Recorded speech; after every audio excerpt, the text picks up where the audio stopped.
আসসালামু আলাইকুম। Enam media 24 YouTube চ্যানেলে স্বাগতম।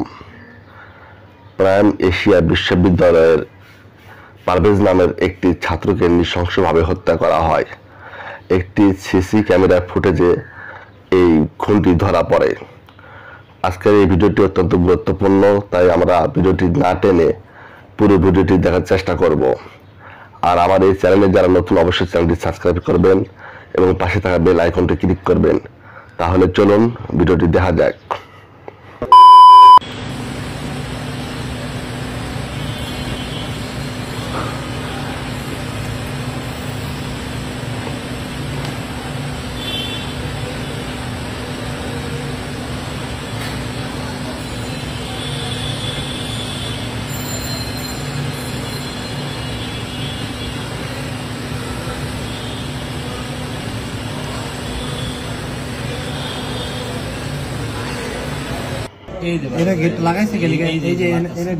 শনিবার বিকেল 5:07 প্রাণভয়ে বিশ্ববিদ্যালয় ভবনের মধ্যে ঢুকতে যাচ্ছিলেন বনানীর প্রাইম এশিয়া বিশ্ববিদ্যালয়ের টেক্সটাইল বিভাগের ছাত্র পারভেজ।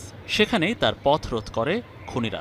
সিসিটিভি ফুটেজে দেখা যায় একজন কিল ঘুষি দিচ্ছে, অন্যজন লাঠি দিয়ে আঘাত করছে। এর মাঝেই ছুরি দিয়ে আঘাত করা হয় পারভেজকে। ছুরিকাহত পারভেজকে ভেতরে ঢুকিয়ে ভবনের গেট লাগিয়ে দেয় নিরাপত্তা কর্মীরা। এরপর আস্তে আস্তে ঘটনাস্থল ত্যাগ করতে দেখা যায় হামলায় অংশ নেয়া যুবকদের। ফুটেজ দেখে তদন্তকারীরা 8 জনকে শনাক্ত করেছেন। এরা হলো মেহেরাজ ইসলাম, আবু জহর গিফারি ওরফে পিয়াস, মাহাতির হাসান, সোবাহান নিয়াজ তুষার, হৃদয় মিয়াজি, রিফাত, আলী ও ফাহিম। এদের মধ্যে সোবাহান নিয়াজ তুষার ও হৃদয় মিয়াজি বৈষম্য বিরোধী ছাত্র আন্দোলনের বনানী থানার নেতা। এদের নাম উল্লেখ করে ভোরে বনানী থানায় মামলা করেছেন পারভেজের পরিবার।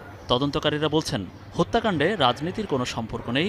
তুচ্ছ ঘটনা নিয়ে কথা কাটাকাটি হয় জাহিদুল পারভেজ ও 3 জুনিয়র শিক্ষার্থীর। ইংলিশ ডিপার্টমেন্টের ছেলে বলছে যে তুমি আমাকে হাসলে কেন, তাদের সাথে বান্ধবী ছিল, আর এরা বলছে আমরা হাসিনি আপনাদের ব্যাপারে।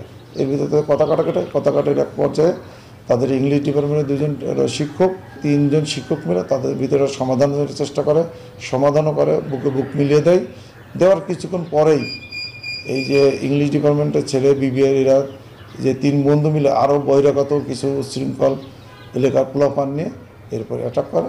পুলিশ বলছে, প্রধান অভিযুক্ত প্রাইম এশিয়ার প্রথম বর্ষের 3 শিক্ষার্থী, যারা বনানী বিদ্যানিকেতনে স্কুল ও কলেজে একসাথে পড়েছেন। পারভেজের সাথে কথা কাটাকাটির পর তারা ডেকে আনেন স্থানীয়দের। হামলায় কড়াইল বস্তি থেকেও আসেন কেউ।